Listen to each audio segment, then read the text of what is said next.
예, 제가 이 위에서 쓰면은 굉장히 두렵고 떨리고, 그래서 조금 더 편안하게 하려고 이 아래로 내려왔습니다. 여기 칠판까지 갔다 왔는데 별거 없어요. 네, 목사님처럼 그 컴퓨터를 잘 못하기 때문에 아날로그 방식으로 그렇게 하려고 합니다. 성경을 모두 준비해 주시면 좋을 것 같아요. 뛰긴 뛰겠지만은 그래도 성경을 보면서 이렇게 같이 하면 참 좋을 것 같습니다. 예, 여러분도 아시겠지만 최근에 한 3, 4년 동안에 하나님의 말씀이 많이 풀어지는 것을 우리가 경험을 합니다.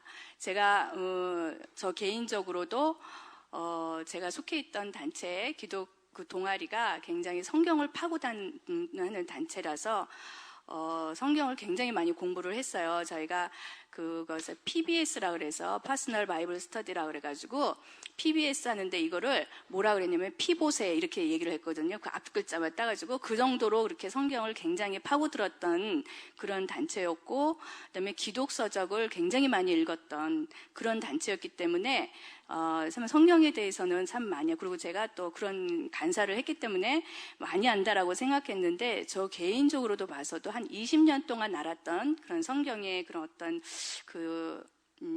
지식이라기보다는 하여튼 그런 말씀보다는 최근 한 3, 4년 동안에 이렇게 알게 된 말씀들이 굉장히 더 깊고 넓고 그런 것 같아요. 그래서 하나님이 마지막 때에 이렇게 많은 것들을 풀어주고 계시구나라는 걸 제가 개인적으로도 느끼고 아마 여러분들도 그렇게 많이 느낄 겁니다. 그래서 하나님께서 전에 감추어졌던 많은 것들, 숨겨졌던 것들, 비밀들, 그러니까 비밀의 문들을 많이 열어놓고 계시는데, 예를 들면은 우리가 요한계시록 같은 경우에 보면은 저 어릴 때는 요한계시록을 누구만 읽는 거냐면은 귀신을 쫓아내는 사람들만 읽는 거다라고 그렇게 들었어요. 그리고 요한계시록을 잘못 읽으면 귀신 들린다 이런 얘기도 저는 들었거든요. 여러분은 어떨지 모르지만, 근데 그 정도로 요한계시록은 읽으면 안 되는 책, 이거를 이렇게 펴서도 안 되는 책, 이렇게 저는 이렇게 알았어요. 무서운 책으로 그렇게 알았는데, 최근에 요한계시록이 굉장히 많이 풀어지고, 또 하나는 우리가 잘 안 그 아가서 같은 경우, 아가서 성경을 쭉 읽어도 아가서 읽으면서 이게 도대체 무슨 말이지? 이게 도대체 뭔 내용이야? 이제 좀 이상한 무슨 이렇게 뭐 신체적인 부위에 대해서 굉장히 리얼하게 나오고 이런 걸 보면서 이상하다 그러면서 쑥쑥 넘겼는데, 이런 것들이 요즘에는 하나님과의 친밀함과 관련돼서 우리가 정말 달콤한 말씀으로, 정말 그 깊은 말씀으로 우리한테 이렇게 다가오는 것을 그렇게 봅니다. 그리고 또 무슨 스가랴나 무슨 그 다니엘이나 이런 것들, 우리가 예언서라고는 알고 있었지만 이 예언서가 어떻게 풀어지는지 이런 걸 잘 모르고 있었어요. 근데 이스라엘이 독립이 되고 그러면서 또 요즘에 그 예언서가 이렇게 술술술술 풀려가는 것들을 우리가 이렇게 또 경험을 하죠. 그리고 요즘에 저는 개인적으로 시편이 또 굉장히 이렇게 정말 내가 시편의 사랑에 빠졌다, 시편과 사랑에 빠졌다 할 정도로 그 시편이 굉장히 아주 저한테 인사이트를 많이 주는데, 제가 말하기를 시편 안에 창세부터 요한계시록이 다 들어있다, 그런 얘기를 했어요. 이 시편을 읽다 보면은 아마 무슨 말인지 아실 거예요. 여러분들 시편을 한번 이렇게 깊게 읽어보시는데요. 그 시편 안에 현재와 미래와 과거가 다 있고요. 그 다음에 우리가 마지막 때 교회나 이스라엘이 어떻게 기도해야 할 것들이 거기에 이렇게 쭉 나오고 있거든요. 그래서 저 개인적으로는 그 시편도 그렇게 풀어지고 있습니다. 근데 이제 여러분들 또 한편으로는 하나님이 또 요즘에 뭘 가르쳐 주시냐면은 여러분들 목사님 통해 잠깐 들었지만은 그 무지개 있잖아요. 무지개가 반원입니까? 온원입니까? 온원인 걸 다 아시네. 이미 들었기 때문에. 근데 우리가 눈으로 보기에는 뭐예요? 반원이잖아요. 근데 이거를요, 공중에서 보면은 온원인 게 보인대요. 공중에서 보면. 우리가 지상에서 보면 그게 반원이지만, 공중에서 보면은 이렇게 온원인 게 보이는데, 이제 이럴 때 써먹으려고 제가 칠판을 갖다 놨습니다. 우리가 지상에서 보면은 이게 이렇게 무지개가 보이지만, 셋, 넷, 이렇게 하지만 여기 안 보이는 게 있다는 거죠. 근데 요거를 우리가 히든 서클이라고 이제 얘기를 하는데, 요즘에 하나님께서 요 하나님의 말씀 안에서의 그 히든 서클들을 우리한테 많이 보여주고 있다라는 거예요. 그러니까 즉 뭐냐면 성경을 주셨는데 말씀을 읽었는데 이 말씀 속에 숨겨진 하나님의 진짜 뜻, 이 말씀을 주신 하나님의 진짜 계획, 진짜 우리에게 알려주시고자 한 거, 그것이 무엇인가를 우리는 그동안에 눈이 가려지고 귀가 어둡고 그래서 그것이 안 보여줬는데 요즘에 이런 것들을 굉장히 많이 풀어주신다는 거죠. 그래서 이렇게 말씀을 풀어주시는데 대부분 보면은 우리가 유튜브나 요즘에 많이 이렇게 외부 강사를 통해서 우리가 그 마지막 때에 대해서 주로 이렇게 많이 풀어지고 있죠. 근데 이런 것들이 그런 목사님이나 이렇게 설교나 이런 것들을 통해서 풀어지지만 가장 중요한 건 뭐냐면은 저 개인의 그 경험도 그렇고 여러분의 경험도 그렇고 그 기도재단에서 말씀을 읽으면서 이런 것들이 귀로만 듣던 것들을 더 어떻게 되냐면 말씀을 가지고 확증하게 된다라는 거죠. 이게 굉장히 중요한데 말씀을 가지고 확증하게 된다는 거죠.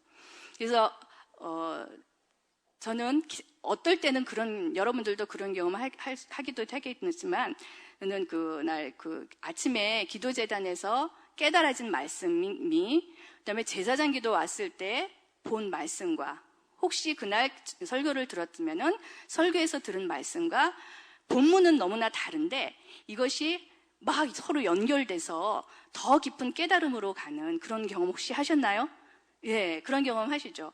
이렇게 하면서 하나님이 특별히 이런 어떤 히든 서클이나 여러 가지 말씀을 풀어주실 때 어떤 사람들한테 주로 주시냐면은 이렇게 말씀으로 기도하고 말씀으로 나아가는 사람들한테 더 많이 풀어주신다는 거. 우리가 실제로 경험을 하고 있죠.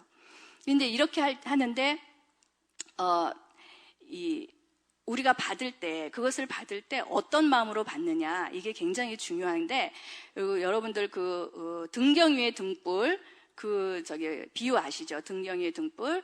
등경 위의 등불을 우리가 그동안에는 어떻게 들었냐면은, 그리스도인으로 너희는 빛이니까 그리스도인으로서 빛된 삶을 밝혀라. 산 위에 올라가서 언덕에 올라가서 그래서 밝혀라. 예, 그런 말씀도 있는데 특별히 누가복음 8장 같은 경우에는 뭐라고 돼 있냐면은 등경 위에 빛이 비추인 것은 비춰졌을 때는 숨은 것 또 감추인 것이 드러나고 나타날 것이다. 그러니까 너희가 어떻게 들을지를 조심해라. 이렇게 얘기가 있거든요. 그런데 그 앞에는 비유가 뭐가 나오냐면은 4가지 밭의 비유가 나와요. 그러면서 그 비유가 나오자마자 등경 비유가 나오면서 너희가 숨은 것 나타나고 감춰진 것이 드러날 터인데 너희가 어떻게 들을지를 조심하라. 그래서 들을 때 어떻게 들어야 되냐면은 좋은 밭에 난 것처럼 착한 마음으로, 거기에 그렇게 나와 있어요. 착한 마음으로, 깨끗한 마음으로 받아야 된다. 순한 마음으로 받아야 된다. 이렇게 나오고 있거든요. 착한 마음, 특별히 착한 마음이라고 나오는데 우리가 그것을 받는데 특별히 기도의 집에서 말씀으로 기도하는 우리에게 여러 가지 유튜브나 통해서도 듣지만은 또 여러 목사님들 통해서 듣지만 우리가 말씀으로 기도하면서 더 들어갈 때 그 말씀이 확증되면서 하나님이 그분들한테 듣지 못한 더 깊은 것까지도 우리한테 깨달음을 주신다는 거죠. 이게 말씀을 가지고 나간다는 게 굉장히 중요하고 그랬을 때 우리가 의심하지 말고 또 염려하지 말고 받는 것이 얼마나 중요한가라는 것이 이렇게 예수님의 말씀 속에 이렇게 나왔다는 거죠. 그러니까 우리가 이 기도재단을 하면서 우리 맨날 기도재단 얘기한다고 이제 말씀의 설교의 결론은 항상 우리 딸이 그래 아빠한테 설교의 결론은 항상 기도재단이라고 얘기를 하는데 그거를 강조를 하질 않을 수가 없어요. 왜냐하면 말씀을 통하지 않고서는 이런 계시가 풀어질 수 없고 이런 히든 서클을 우리가 알 수 없기 때문에 그걸 강조하지 않을 수 없고 왕도가 없기 때문에 강조하지 않을 수가 없는데 특별히 이렇게 말씀을 가지고 그렇게 나갈 때 성령의 계시를 받아서 우리가 그것을 더 풀어낼 때 좋은 마음으로 이렇게 받아야 된다는 거죠. 그래서 오늘을 우리가 특별히 룻기를 볼 텐데 이 룻기도 오늘날 하나님이 다시 풀어주고 계십니다. 룻기 그동안에 우리가 들었을 때는 어떻게 들었냐면 대부분 저는 그렇게 들었어요. 룻기 하면 생각나는 거. 시어머니 나오미와 며느리 룻. 그래서 룻의 효심에 대해서 많이 얘기를 했습니다. 효도해야 된다. 시어머니한테 효도해야 된다. 이제 그래서 며느리 된 사람들로서는 좀 별로 안 좋은 그런 구절들이 있죠. 근데 이렇게 희생해야 되고 배려해야 되고 효도해야 된다. 이렇게 관련했는데 요즘에 이 룻을 통해서 하나님이 룻기를 우리한테 주신 진짜 이유가 무엇인지, 뭘 알기를 원하시는지 여기 히든 서클을 하나님이 요즘에 많이 풀어주고 계십니다. 진짜로 풀어주고 계십니다. 그래서 오늘은 룻기를 전체적으로 쭉 훑으면서 이 하나님이 우리한테 정말 알려주시고자 하시는 것이 무엇인지, 그리고 우리가 그것이 풀어지는데 우리는 개인적으로든 교회적으로든 우리가 어떤 역할을 할 수 있는지, 이제 이런 것들을 한번 이렇게 깨달아 보도록 하겠습니다. 사실은 제가 목사님이 이거 한번 설교 한번 하라고 그랬을 때 본문을 뭘 잡을까 했어요. 그랬더니 제가 따져보니까는 요때 되면은 사사기가 끝날 거고 룻기가 들어갈 것 같더라고요. 우리 기도재단이. 그래서 룻기를 딱 잡았는데 사사기가 안 끝나는 거예요. 그래서 이거 어떡하지? 그러다가 일단 모르겠다. 그냥 지금 룻기를 하는데 여러분들이 다음 주에 룻기를 읽을 때 이런 관점으로 한번 이렇게 룻기를 쭉 보시면은 좋을 것 같아요. 자, 룻기를 여러분들이 읽을 때 저는 그렇게 보거든요. 룻기를 마치 연극을 보는 것처럼 보시면은 참 재밌습니다. 우리 연극할 때 1막, 2막 그렇게 나오잖아요. 룻기는 제가 만약에 시나리오를 쓴다면은 4막으로 쓰겠습니다. 첫째는 뭐냐면은 1막에서는 모압 지방으로 내려가는 엘리멜렉 가족이 나오고, 그다음에 두 번째 막에서는 다시 이스라엘로 돌아가는 나오미와 룻, 그 다음에 세 번째 막에서는 보아스의 타작마당에 있는 그 보아스하고 룻, 그 다음에 네 번째 막에서는 보아스가 성문에서 장로들과 사람들을 모아놓고 얘기하는 게 나와요. 그래서 이렇게 네 가지 상황이 나오거든요. 우리가 왜 하나님의 그 계획에서 왜 상황 분석 나오잖아요. 그래서 우리가 이런 상황 분석을 할 필요가 있으니까, 그래서 이 네 가지 상황이 나오는데 우선 첫 번째 상황을 한번 쭉쭉 보겠습니다. 우리 룻기 펴시고요. 룻기 1장 1절을 한번 다 같이 읽겠습니다. 찾으셨나요? 예, 읽겠습니다. 시작. 사사들이 치리하던 때에 그 땅에 흉년이 드니라. 유다 베들레헴의 한 사람이 그의 아내와 두 아들을 데리고 모압 지방에 가서 거류하였는데. 아멘. 1절만. 네. 거기에 룻기의 그 시대적 배경이 나옵니다. 어떤 때죠? 사사들이 치리하던 때. 그거는 뭐예요? 즉 이때가 사사시대라는 거죠. 사사시대. 근데 여러분들 사사기 봐서 알지만 사사기는 어떤 시대입니까? 네? 아침에도 목사님 계속 얘기했지만 하나님이 없던 시대. 그죠? 그러니까 하나님의 말씀도 없던 시대였어요. 사사는 있었어요. 사사는 있었는데 그들의 역할은 우리가 사사기를 보면 알지만 말씀을 가르쳤다든가 말씀을 선포했다든가 말씀으로 백성을 돌이켰다든가 이러진 않았어요. 그들이 억압받던 나라에서 이 백성을 그냥 구한 어떤 면에서는 독립투사? 이런 측면에서만 그들의 역할이 있었지 말씀으로 백성을 가르쳤다라는 건 없거든요. 그러니까 하나님도 없었고 말씀도 없었어요. 그래서 여러분들 그거 어떤 사람 그러잖아요. 자기를 위해서 제사장을 삼고, 그죠? 자기를 위해서 레위 사람 한 사람 그냥 아무나 데려다 제사장 삼아가지고 자기 제단을 쌓고 막 이러잖아요. 하나님도 없었고 말씀이 없던 시대입니다. 그 대표적인 구절이 우리 사사기에 두 구절 나오는데 특별히 21장 25절, 사사기 바로 앞에 있죠. 21장 25절, 사사기 21장 25절 마지막이죠. 제일 마지막. 시작. 그때 이스라엘의 왕이 없었으므로 사람이 각기 자기의 소견에 옳은 대로 행하였더라. 네. 이스라엘의 왕이 없었던 시대고, 그래서 왕의 말씀이 없었던 시대니까 사람이 각기 자기의 소견에 옳은 대로 행했던 그런 시대죠. 사사 시대를 가장 잘 나타내는 말씀입니다. 그런데 그 시대 때에 이스라엘에 흉년이 들어서 그를 들자 어떤 사람이 이제 가족들을 데리고 모압에 거류하게 됩니다. 2절에 그 사람에 대해서 나오죠. 그 사람 이름이 뭐냐면 엘리멜렉이고 아내는 나옴이고 두 아들이 있는데 말론과 기럯이고, 어디서 살던 사람이냐면 유다 베들레헴 에브라 사람들이라는 게 쭉 그 사람들에 대해서 소개가 나옵니다. 그런데 가다가 나오미 남편이 그 거류한 지 얼마 안 돼서 죽습니다. 그리고서 또 그러니까는 나오미와 두 아들이 남았는데 이 나오미가 두 아들을 누구한테 장가 보내냐면 이방 여인인 모압 여인들한테 장가를 보냅니다. 그래서 이제 5 식구가 됐는데 거기 거류한 지 한 10년쯤 돼서 이 두 아들이 죽습니다. 그러니까는 여인들 이제 셋만 남아요. 이제 참 갈 때 남자 셋, 여자 하나 갔는데 여자 셋만 남게 돼요. 근데 웃기는 것은 이 1절에서 5절의 상황이 굉장히 아이러니가 많습니다. 이름과 관련해서. 보면은 엘리멜렉이라는 이름의 뜻이 뭐냐면은 엘리라는 것은 나의 하나님, 멜렉은 왕. 그래서 나의 하나님은 나의 왕이다라는 그런 뜻이에요. 하나님은 나의 왕이다라는 뜻인데 그 시대는 어떤 시대였냐면 왕이신 하나님이 없던 시대였어요. 그죠? 그리고 그들이 살던 베들레헴이라는 뜻은 뭐예요?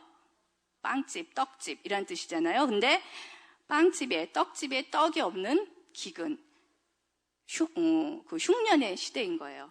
얘는 영육간에 다 떡이 없었던 거죠. 왕이 없었고, 실제로 나라를 다스리는 실제 육적인 왕도 없었고, 영적인 하나님도 없었고, 그다음에 실제 먹는 그 빵도 없는 흉년의 시기였고, 말씀이 없는, 말씀이 기근된 그런 떡이 없는, 말씀의 떡이 없는 시대였던 거예요. 근데 우리가 알다시피 이 흉년, 기근, 땅의 소사는 뭐하고 관련이 돼 있어요? 인간의 죄하고 관련이 돼 있죠. 우리가 이 왕이신 하나님과 말씀이 없는 그 땅에서 인간은 어때요? 죄를 지을 수밖에 없어요. 말씀이 없으니까 자기 소견에 옳은 대로 행하다 보면 뭐가 나오냐면 죄밖에 없어요. 죄밖에 없는데 그 죄로 인해서 우리가 그 표 있죠. 기도제단 표 보면은 그 죄로 인해서 땅이 저주를 받아요. 저주를 받아서 많은 죄의 결과들이 나오는데 그 중에 하나가 기근과 흉년이죠. 이게 말씀이 없는, 그러니까는 한 나라에 하나님의 말씀이 없고 하나님이 왕 되신 하나님이 없고 진리가 없으니까 이 사람들이 진리가 없으니까 의도 없고 공의도 없고 진리도 없으니까 어떻게 행할지를 모르니까 다 자기의 소견대로 하나는데 말씀이 없는 인간이 행하는 건 뭐예요? 죄밖에 없어요. 그죠? 죄밖에 없으니까 죄가 있을 수밖에 없는 거고 죄로 인해서 그 땅은 저주를 받을 수밖에 없고 그러니까는 기근이 있고 흉년이 있을 수밖에 없는 거죠. 그러니까 그 땅에서 사는 한 사람 엘리멜렉도 어떻게 돼요? 엘리멜렉도 자기 이름은 하나님은 나의 왕이다라고 지었는데 정작 하나님이 없어. 하나님의 말씀대로 살지를 않아. 그러니까는 자기 소견에 옳은 대로 묻지도 않고 기근이 있다고 이방 땅으로 갔다가 거기서 죽죠. 그리고 두 아들도 죽고 그래서 그 가정이 어떻게 되냐면 기업을 잃을 사람도 없고 그러니까는 무너지는 가정이 된 거죠. 1절에서 5절의 상황은 그런 암울한 그런 상황입니다. 그런데 다시 6절을 보면은 이 상황이 반전이 되는데 우리 6절 다시 한번 읽겠습니다. 6절 읽겠습니다. 시작. 그 여인이 모압 지방에서 여호와께서 자기 백성을 돌보시사 그들에게 양식을 주셨다 함을 듣고 이에 두 며느리와 함께 일어나 모압 지방에서 돌아오려 하려.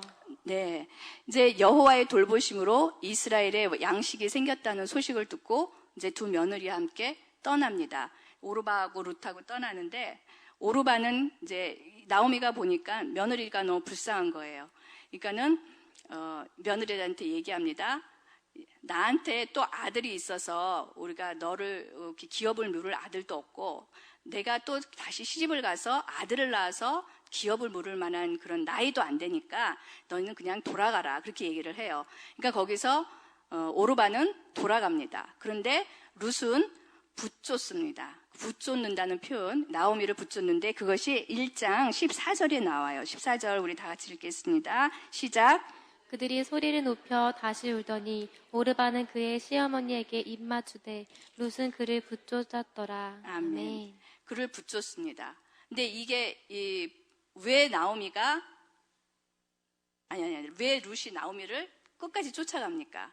우리가 전에 들었을 때는 착해서 효심이 깊어서 홀로 된 시어머니를 두고 갈 수 없는 그 착한 마음 때문에 그렇다라고 했는데 물론 그런 것도 있겠죠. 그렇지만 그 16절, 17절을 보면 거기에 룻의 신앙 고백이 나옵니다. 우리 16절, 17절 졸리시죠? 예, 큰 소리로 한번 읽겠습니다. 시작. 룻이 이르되 내게 어머니를 떠나며 어머니를 따르지 말고 돌아가라 강건하지 마옵소서. 어머니께서 가시는 곳에 나도 가고 어머니께서 머무시는 곳에서 나도 머물겠나이다. 어머니의 백성이 나의 백성이 되고 어머니의 하나님이 나의 하나님이 되시리니 어머니께서 죽으시는 곳에서 나도 죽어 거기 묻힐 것이라. 만일 내가 죽는 일 외에 어머니를 떠나면 여호와께서 내게 벌을 내리시고 더 내려시기를 원하나이다 하는지라. 아멘. 룻이 여기서 만약에 룻이 정말 시어머니를 혼자 두고 가는 것이 마음이 아파서 그랬다라면 이렇게까지는 얘기 안 했을 거예요. 어머니 이렇게 얘기하지 마세요. 저는 어머니를 쫓아갈게요. 어머니 혼자 내가 보내드릴 수가 없네요. 그러면서 이랬을 텐데 여기서는 룻이 누구를 들춰내냐면 백성을 들춰내고 하나님을 들춰냅니다. 이것은 뭐냐면 룻이 신앙 고백을 했다라는 거예요. 룻은 아브라함과 이삭과 야곱의 하나님이 나의 하나님이라고 고백을 하는 거예요. 걔는 이 아브라함과 이삭과 야곱의 하나님이 이스라엘이라는 그 한 백성을 택해서 그들을 억압받는 애굽에서 건져내시고 또 그들의 홍해를 건너게 하시고 광야에서 어떻게 그들을 키우셨고 요단을 어떻게 건너게 하셨는지 그리고 가나안 땅을 어떻게 점령하게 하셨는지 이 모든 것을 룻이 들었던 거예요. 그러면서 이 하나님이 정말 진짜 신이구나.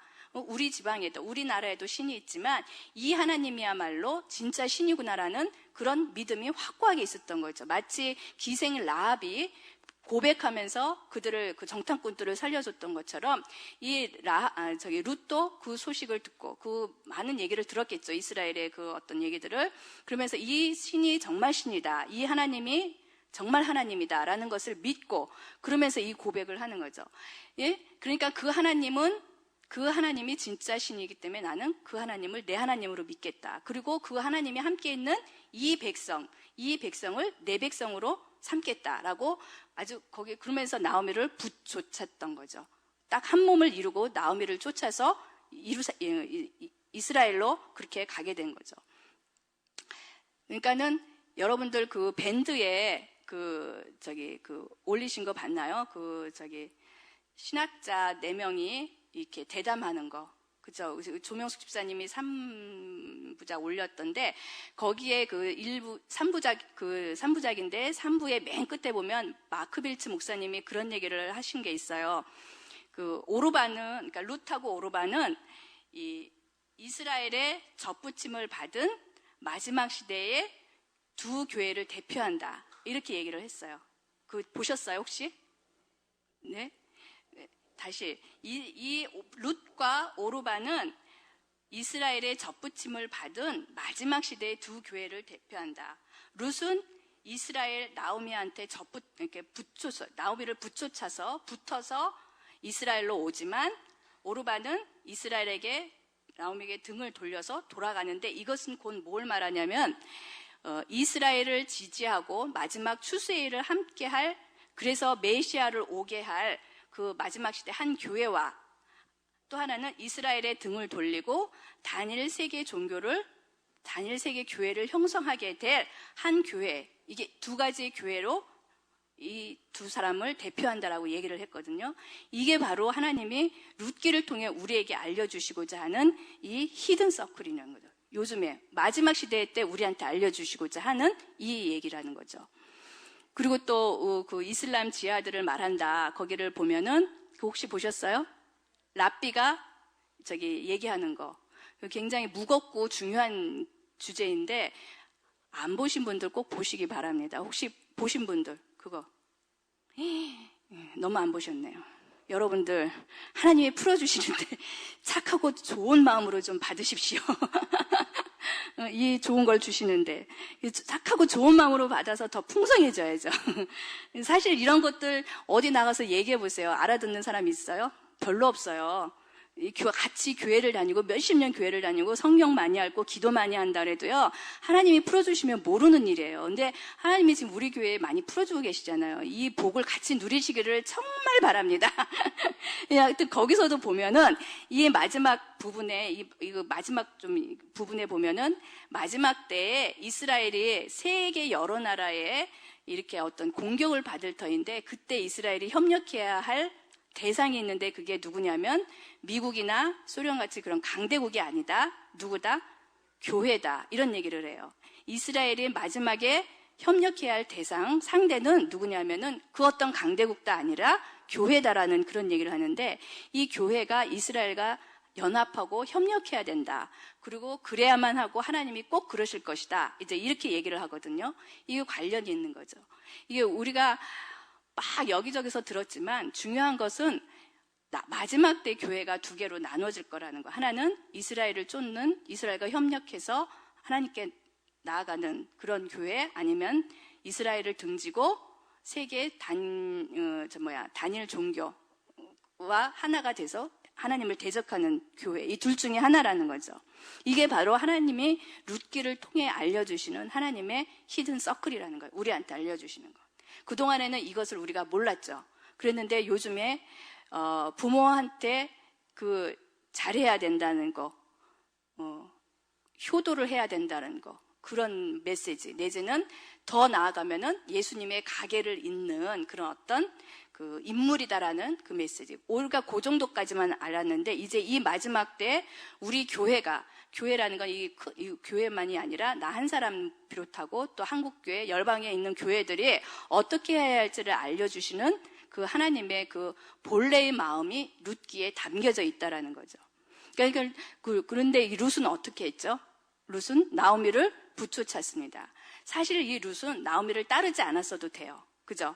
엄마가 돌아가라 그랬으니까는 그냥 돌아가도 됐는데, 이 룻은 자기가 그 성품 때문이 아니라 하나님을 믿는, 아브라함과 이삭과 야곱의 그 하나님을 믿는 믿음으로, 이 하나님만이 진짜 신이라는 그런 믿음이 있었기 때문에 자기 고향 버린 거죠. 가족 버린 거예요. 그리고 자기가 살았던, 여러분들도 시집가서 알지만은, 결혼해서 알지만은 어때요? 버리고 온다라는 거 참 쉽지 않은데, 그거를 다 버리고 그냥 온 거예요. 백성도 버리고 자기 친척도 버리고 대가를 지불하고 나오미를 따라서 이스라엘로 온 거죠. 자, 마지막 때 두 그룹만 남을 겁니다. 하나님을 따르는 이스라엘과 교회. 어떤 그 학자는 그렇게 얘기도 해요. 이 교회가 이 이스라엘과 교회가 그 요한계시록에 나오는 두 증인 있죠.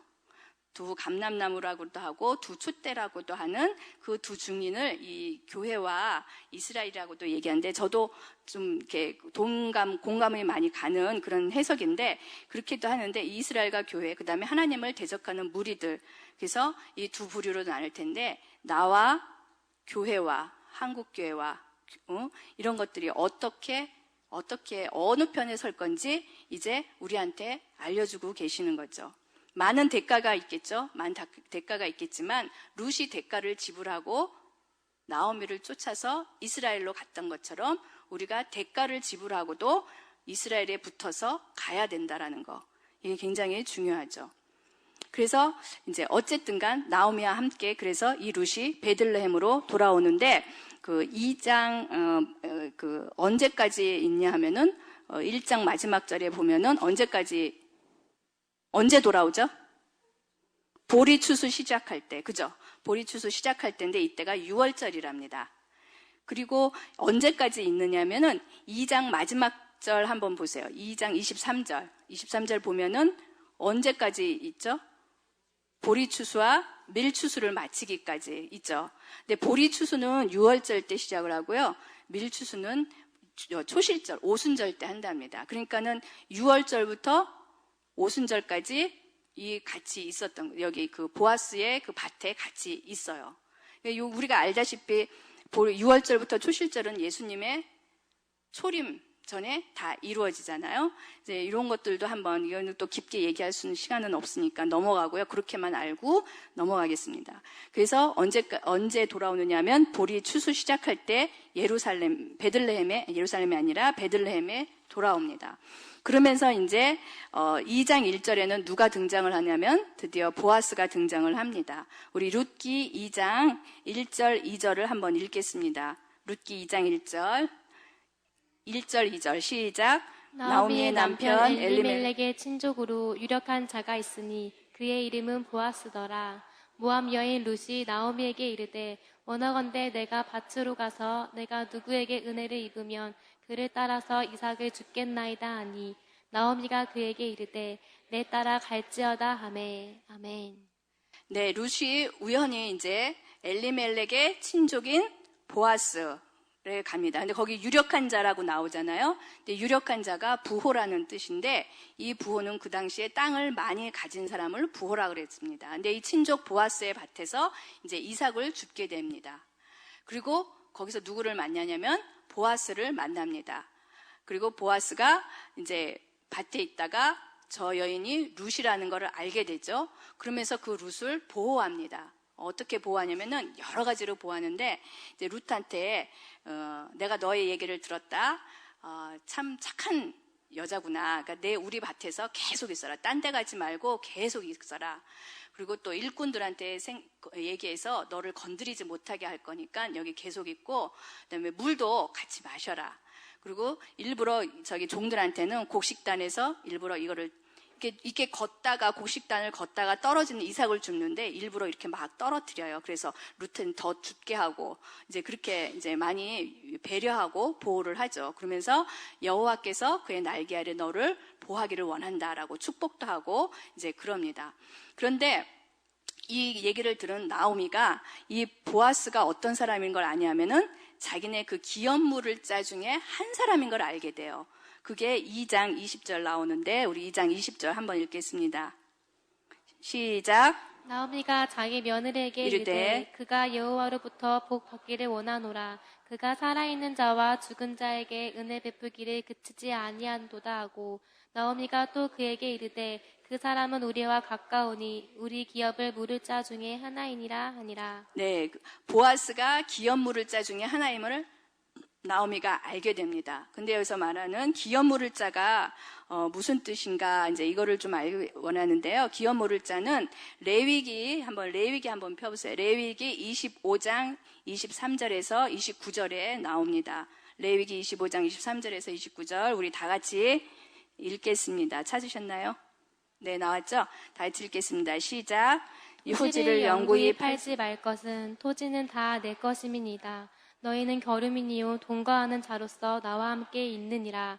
너희 기업에 온 땅에서 그 토지 무르기를 허락할지니 만일 내 형제가 가난하여 그의 기업 중에서 얼마를 팔았으면 그에게 가까운 기업 물을 자가 와서 그가 형제가 판 것을 물을 것이요 만일 그것을 물을 사람이 없고 자기가 부유하게 되어 물을 힘이 있으면 그 판 해를 계수하여 그 남은 값을 산 자에게 주고 자기의 소유지로 돌릴 것이니라. 그러나 자기가 물을 힘이 없으면 그 판 것이 희년에 이르기까지 산 자의 손에 있다가 희년에 이르러 돌아올지니 그것이 곧 그의 기업으로 돌아갈 것이니라. 아멘. 아멘. 예, 그 이스라엘의 토지와 관련된 건요.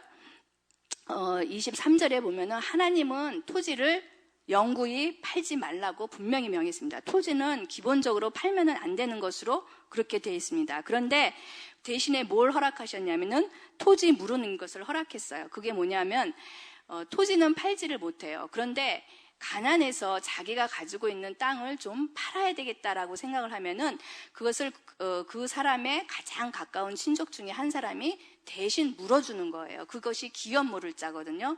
근데 보니까 나오미가 보니까 보아스가 자기네 기업 물을 자 중에 한 사람인 걸 알게 돼요. 그래서 이 룻한테 뒤에서 일을 꾸미게 하죠. 뭘 가르쳐줘요. 그래서 룻이 그것을 그대로 하게 됩니다. 그런데 그래서 보아스도 룻이 좋고, 그래서 이제 어떻게 해요. 근데 보아스가 보니까 이 기업 물을 자가 자기만 있는 게 아니라 자기보다 더 가까운 친족이 있음을 알게 돼요. 그것이 이제 4장부터 나오는 장면인데요. 그래서 그것을 보고 자기보다 더 가까운 친족이 있는데 자기가 해줄 수가 없잖아요. 그러니까는 어떻게 하냐면 4장 4절이고 5절 한번 읽겠습니다. 4장 4절 5절 룻기 4장 4절 5절 시작.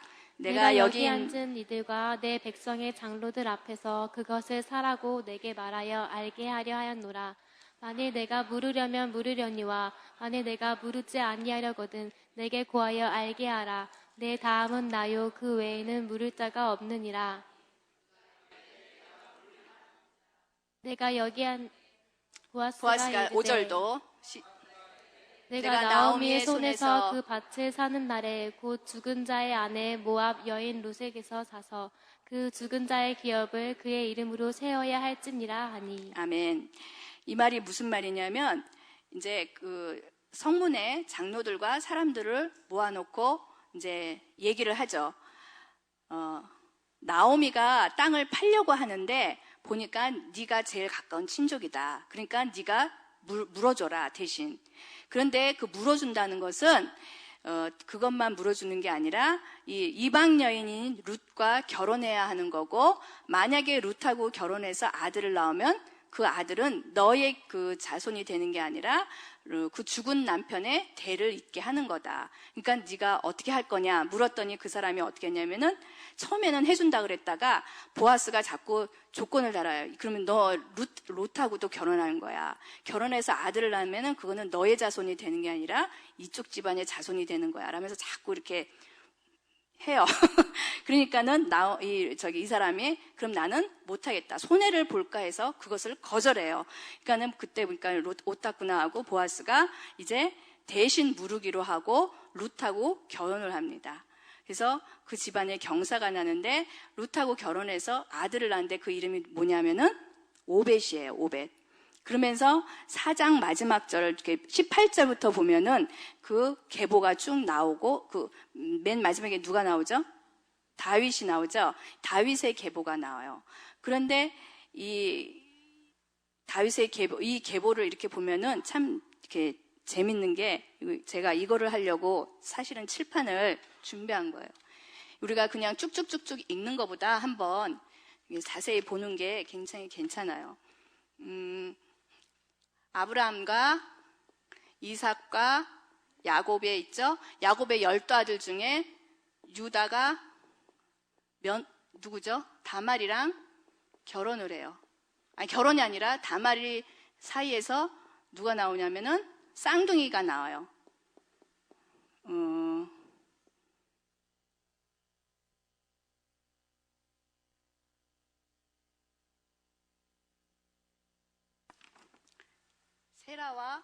세라와 베레스가 나옵니다. 그런데 거기 우리 룻기에 보면은 사람들이 룻하고 보아스하고 결혼하는 것을 막 축하하면서 뭐라 그러냐면은 룻한테 베레스의 가문과 같이 되기를 원한다. 그렇게 얘기를 하거든요.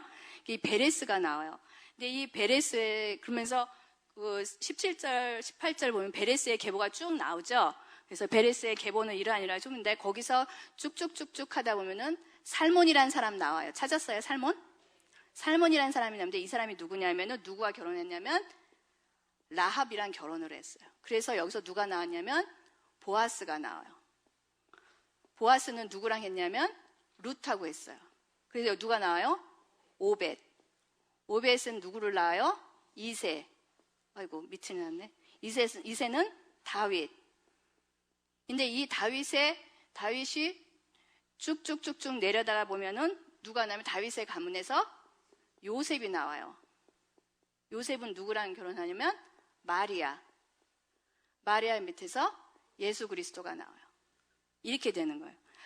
보세요. 그러니까는 하나님의 계획은 예수 그리스도를 태어나게 하는 건데 여기서 누가 등장하냐면 오늘 본 것은 이 보아스와 룻이 나온 거예요. 그래서 여기 이거는 그냥 지나간 얘기인데 예수님의 계보 중에 나오는 여자들을 보세요. 다말, 라합, 룻, 마리아. 이 다말은 누구냐면은 며느리예요. 라합은 이방 기생이었어요. 룻도 이방인이었어요.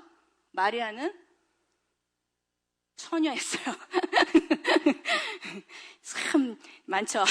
여러 가지 사건이 많은 그런 계보예요. 그런데 사실은 이 보아스하고 룻은 엘리멜렉 집안의 가문의 기업을 이을 만한 1차적인 책임이 없었어요. 그죠? 룻도 시어머니가 가라고 했기 때문에 자기네 지방으로 그냥 가면은 그만이었고, 보아스도 자기가 1차적인 친족이 아니었어요. 그랬는데 룻이 하나님을 믿었기 때문에, 하나님이 진짜 신이라는 것을 믿었기 때문에 누구랑 딱 붙었냐면은 나오미랑 딱 붙었어요. 그래서 이스라엘로 갔어요. 한 몸을 이뤄서 갔어요. 그리고 보아스도 대가를 지불하고 자기가 기업을 대신 물어줘서 룻과 한 몸을 이루었어요. 그래서 자기는 이때는 이 사람들은 몰랐겠죠. 뭐에 동참하게 됐냐면은 하나님의 구원 계획, 예수님을 내시고자 하는 하나님의 구원 계획에 동참을 하게 됐어요. 자기도 모르게, 즉 하나님의 이 당시에는 몰랐던 하나님의 히든 서클에 오픈이 되는데 자기가 동참을 하게 된 거죠. 하나님이 진짜 신이라고 믿은 룻이 가족과 친척과 자기의 그 고향을 다 버리는 어떤 대가를 지불해서 나오미와 한 몸을 이룸으로써, 또 보아스도 자기가 1차적인 책임은 없었지만 그 대가를 지불하고 기업을 대신 물어주면서 룻과 한 몸을 이루어서 이 일을 이뤄낸 거죠. 하나님의 히든 서클이 오픈된 것에 자기가 사용이 된 거죠. 아까도 얘기했지만 이제 우리가 마지막 때 대가를 지불하고 이스라엘과 한 몸이 되어서 연합하고 협력해서 주의 재림을 맞이해야 되고, 그래서 하나님이 구원 계획이 이때는 하나님의 초림이 되는 그런 계획이었다면은, 이제는 우리가 예수님이 지금 재림하실 그 시기잖아요. 곧 지금은 우리가 룻처럼 대가를 지불하고 이스라엘과 한 몸을 이루어서 협력해서 이제 오실 주님을 맞이해야 되는 그런 하나님의 히든 서클이 이 안에 있는 거죠. 그래서 하나님의 구원 계획이 완성되는 이 하나님의 그 원이 지금은 보이지 않는 그 원, 그래서 온 원이 완성이 되는데 동참해야 하는 거죠, 우리가. 이게 내 개인이 그래야 되고, 한국교회가 그래야 되고, 우리 열방의 교회가 그래야 된다는 거예요. 그래서 메시아가 다시 오시게 해야 된다는 거죠. 그래서 이 원리를 우리가 개인에게 적용을 할 수 있는데요. 만약에 예를 들어서 우리 셀 1 중에 어려운 사람이 있다. 그러면 1차적으로는 나와 관계 없을 수가 있어요. 왜냐하면 그들의 부모나 친척이 있기 때문에 내가 굳이 그렇게 대가를 지불하거나 아니면은 대신 기업을 물어주면서 이렇게 도와줄 필요는 없을 수도 있어요. 그런데 우리가 같은 하나님을 믿는 가족으로서 실제적으로 그들한테 그 기업을 물어주거나 아니면 대가를 지불해서 그들을 도와준다면은 이제 한 개인을 향한 하나님의 계획이 온전한 계획이 있는데, 지금은 눈에 보이는 요것만 있다면은 내가 이 사람을 도와줌으로 인해서 기업을 물어주거나 대가를 지불함으로 인해서 이 사람을 향한 하나님의 숨겨진 이것들이 오픈되는데 내가 협력하고 동참할 수 있는 거죠. 이 사람을 향한 하나님의 계획에 동참하는 거예요. 예를 들면 또 우리가 원곡동에 많은 외국인 노동자들이 있는데 그들을 향한 하나님의 뜻이 있을 거라는 거예요. 그거는 우리는 지금 몰라요. 이건 감추어져 있어요. 그렇지만 이게 감추어졌다라 그래서 우리가 나랑 상관이 없다 그래서 이렇게 무시하는 것이 아니라, 우리가 여러 가지 실제적인 도움, 법률적인 도움을 주거나 아니면 먹을 거를 주거나 이런 실제적인 도움을 줄 수도 있고, 아니면 그들을 위해서 대신 동일시 기도, 회개 기도하거나 이렇게 대가를 지불하고 내가 기업을 대신 물어줌으로써 그들을 향한 아직은 보이지 않는 이 히든 서클, 이것이 하나님이 드러내실 때 이것이 오픈되는데 내가 거기에 동참할 수가 있는 거죠. 협력할 수가 있는 거죠. 하나님하고. 그래서 우리가 대신 기업을 물어주는 것과 또 대가를 지불하는 것, 그것이 지금은 마음이 쓰리고 아프고 나랑 상관없는데 뭐 그렇게 할 수 있지만 내가 하나님의 그 구원 계획, 한 개인 내지는 한 교회 내지는 어떤 사람의 어떤 그 상황의 한 구원의 계획에 내가 그걸 동참할 수 있을 수 있다라는 거죠. 예. 그래서 우리가 요즘에 하나님께서 룻기를 통해 이렇게 알려주시는 그 히든 서클이 바로 굉장히 큰 그림이죠. 사실은 굉장히 큰 그림인데 이것이 이렇게 알려주신 게 굉장히 감사하고, 여러분 지난 아까도 얘기했지만 그 밴드에 올린 그 영상을 한번 꼭 보시기 바랍니다. 그러면 무슨 말인지 더 확실히 이렇게 알 수 있을 것입니다. 그래서 이게 한번 내 주변을 한번 생각을 해보세요. 내가 과연 대가를 지불해 줄 사람이 누구인가? 아니면 기업 물을 자가 누가 있는가? 하나님이 붙여주신 사람이 누가 있는가? 한번 이렇게 돌아보시기 바랍니다. 그리고 그것이 내가한테 일체적인 책임이 없다 할지라도 하나님을 믿는 한 가족으로서, 우리 아까 그 오전에 본 영상에 나오는 그 사람, 사실 그 사람이 책임이 없죠. 그 노숙자들한테 무슨 책임이 있겠습니까? 정부에서 해야 할 일이고, 그렇지만 그 사람이 하나님을 믿는다는 그걸로 인해서 같은 하나님의 형상을 지음받은 형제 자매로고 그 책임을 가지고 대신 대가를 지불하잖아요. 기업을 물어주잖아요. 대신 울어주고 대신 이거 실제적으로 도움도 주고 이러면서 그들을 향하신 하나님의 그런 어떤 히든 서클, 아직은 나타나지 않은 그 어떤 계획들을 이 사람이 동참을 하는 거죠. 그리고 그 사람의 희생 대가를 지불함으로 인해서 이 하나님의 숨겨진 것들이 드러날 수가 있는 거죠. 이게 굉장히 큰 복이 아닙니까? 굉장히 큰 복이죠. 우리가 하나님의 큰 구원 계획에 동참할 수 있다는 게 얼마나 큰 복인지 몰라요. 예. 그래서 이 시간에 우리가 같이 함께 기도를 하는데요. 지금 나하고 관계없는 일이지만 내가 대가를 지불해 줄 사람이 혹시 없는지, 내가 기업을 물어줄 사람이 혹시 없는지 한번 하나님 보여주시도록 기도하시고, 그 다음에 내가 그거를 물으겠습니다라고, 물을 수 있도록 도와주세요 이렇게 하지 말고, 만약에 그 사람이 생각나면 하나님 내가 기꺼이 그 사람을 위해서 대가를 지불하겠습니다, 내가 그 사람을 위해서 기꺼이 물으겠습니다라고 결심하면서 기도하면 좋을 것 같아요. 그렇게 기도하시고요. 또 나도 그렇고 한국교회도 그렇고 세계 열방교회도 그렇고 이 나라가 이 마지막 때를 맞이해서 이스라엘을 지지할 수 있도록, 이스라엘과 같이 갈 수 있도록 우리가 이것을 정말 놓고 기도를 했으면 좋겠고요. 또 한 가지는 이렇게 사사시대와 같이 오늘날 말씀이 없잖아요. 진리가 없습니다. 그러니까 사람들이 어디로 가야 될지 몰라서 제 갈 길로 가는데 이 말씀이 곳곳에서 회복이 되어서 하나님이 왕으로 다스릴 수 있도록, 그래서 우리가 그 말씀, 진리 되신 말씀을 따라갈 수 있도록 우리가 다 같이 기도했으면 좋겠는데, 주여 한번 부르고 같이